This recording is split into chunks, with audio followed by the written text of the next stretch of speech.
Two of the biggest employers and healthcare providers on the Western Slope are weighing in on Colorado's public option plan. St. Mary's and Community Hospital are giving their opinions on the latest plan that wants to restructure Colorado healthcare.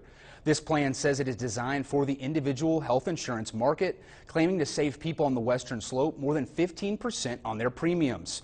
The current plan will task insurance carriers with giving out public option plans and requiring our hospitals to accept it, which is where our two big healthcare providers see issues.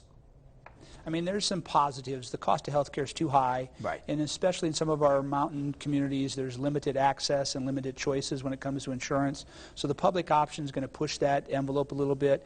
We're a little concerned with the price fixing that may come from a public option, right, because the government's going to come in and say, hey, we're going to pay you X.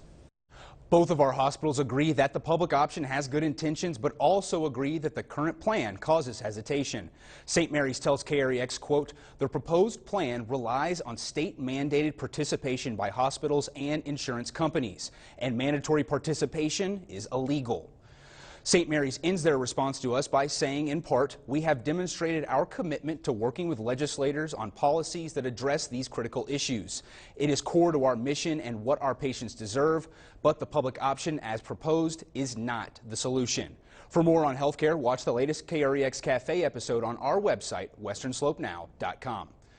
Colorado voters will make their voices heard on Super Tuesday. Colorado is one of 14 states holding presidential primaries on Tuesday, March 3rd. For some candidates, like former New York Mayor Michael Bloomberg, Super Tuesday states like Colorado are everything to their campaign. KREX 5's Adrian Thomas joins me live from a Dropbox with more on Bloomberg and the Colorado campaign. That's right, Ivan. I'm coming to you live from CMU's campus, and right here is a ballot drop box where primary voters can drop their ballots off between February 24th and March 3rd. You also can vote here at CMU at a voting center. That's on March 2nd and March 3rd. That's in the Student Center. That's in the Student Center in room 213. But right now, we're talking about Michael Bloomberg's presidential campaign here in Colorado. He's flooding the state with advertising and staffers in the hopes of a big win on Super Tuesday. A CNBC report finds Mike Bloomberg has spent more than $250 million on local TV and radio ads since he launched his campaign back in November. In Colorado, Bloomberg is making his presence known on the air and on the ground. We have already opened 7 offices and we'll have 9. We're going to have a presence in every congressional district. And we are investing in the infrastructure and the ground game to defeat Donald Trump in November. Bloomberg's Colorado campaign director Ray Rivera says Super Tuesday will be crucial for the campaign's momentum moving forward.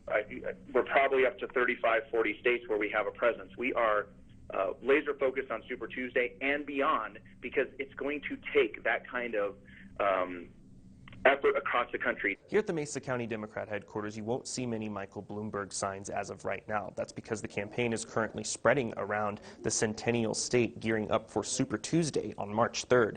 You can't ignore Michael Bloomberg. I mean, the guy's worth $60 billion and he's spending it on this campaign. So we're all getting texts from his campaign, emails, phone calls. The vice chair of the Mesa County Democrats says Colorado switching to a presidential primary this year as opposed to caucuses in previous years may give the former New York mayor an edge, especially after the campaign's efforts to make itself known in Colorado. In the caucuses, you're going to have the people that have been organizing for a long time send representatives to there. So now with the primary, he's got a better shot. And one of the places you might see Michael Bloomberg ads is right here on Channel 5. According to our sales team, Michael Bloomberg is the only major candidate right now spending money on television advertising dollars in Western Colorado. Certainly a candidate we will keep following as we head into Super Tuesday. First on the Western Slope and reporting live at CMU, I'm Adrian Thomas, KREX 5 News. Ivan? Thank you very much, Adrian. It's a big day for veterans nationwide who want to join the workforce thanks to a group of local student vets. Senator Cory Gardner's bill to support veterans re-entering the workforce is now law. This is all thanks to a group of Colorado Mesa University student veterans who asked the senator for help.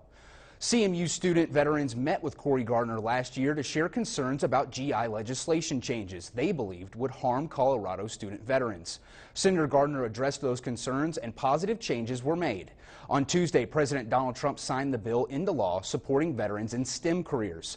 The voices of CMU students made a national difference. The new legislation focuses on the obstacles student veterans face when pursuing a STEM degree and recommendations to Congress on how to better support student veterans.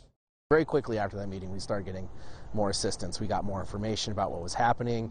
The bill was then updated, which when it got updated, it made a lot of veterans breathe a sigh of relief, knowing that that there was something for us, that we weren't going to have to do go into financial hardship trying to finish our degree out. CMU serves more than 400 student veterans, and William Roseman will be the first to graduate under the STEM extension, which is a product of his own efforts. You could see in that interview from today, I felt it today. I want to bring Chris in. Chris, was it just me, or it felt warm? I had to take the jacket off. I know that's a little cliche, but I put on the coat. I had to take it off. Right? Yeah. I mean, I originally thought we'd only get to about 38 due to the cold front last night that created that light snow up into the edges of the hills. But we even got to 42 today. It was great, and it only gets better over the next couple of days. Oh, well, let them see what we're looking at. Let's do it. So we got to 42, 38 in Montrose. Denver, for once, was colder than us. They only got to 33, 36 in Colorado Springs.